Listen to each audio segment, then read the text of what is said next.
Барчык келчик. Мага жакпайт.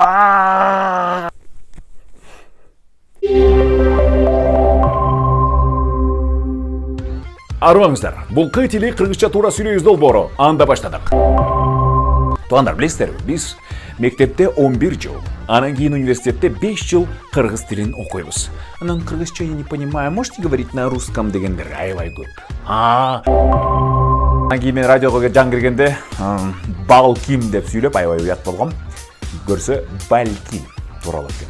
А бирок бал дегенде эл бойдон эмне кылат да? Орусча эл сыяктуучу, Леонид сыяктуу. Бирок андай эмес. Андай эмес, себеп дегенде бал, андан кийин ким, а, и, жогон үндүү, ичке үндүү. Ичке үндүгө өткөн үчүн кайрадан жумшартуу белгиси келет. Эл тамгасы кыргызчада ар дайым жумшартуу белгиси менен чогуу жүрөт. Мисалы үчүн бел, сел, эл, асел, элнура, элмира. Демек, жумшартуу белгиси алдын ала болгон үчүн биз ал жерге жазып атканда жумшартуу белгисинин кереги жок.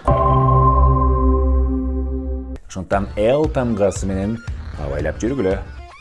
Ушундай чыгарылыштар жакса, сиздер үчүн чыгарып турайык. Ой, бул дагы эң көп таралган каталардын бири. Турайык, келейик, барайык, барчук, келчүк. Биз барчубуз, келчүбүз. Сонун мүчөлөрүбүз бар. Мүчөлөрү жок. Кыргыз тилин жумалангандай сезилет мага.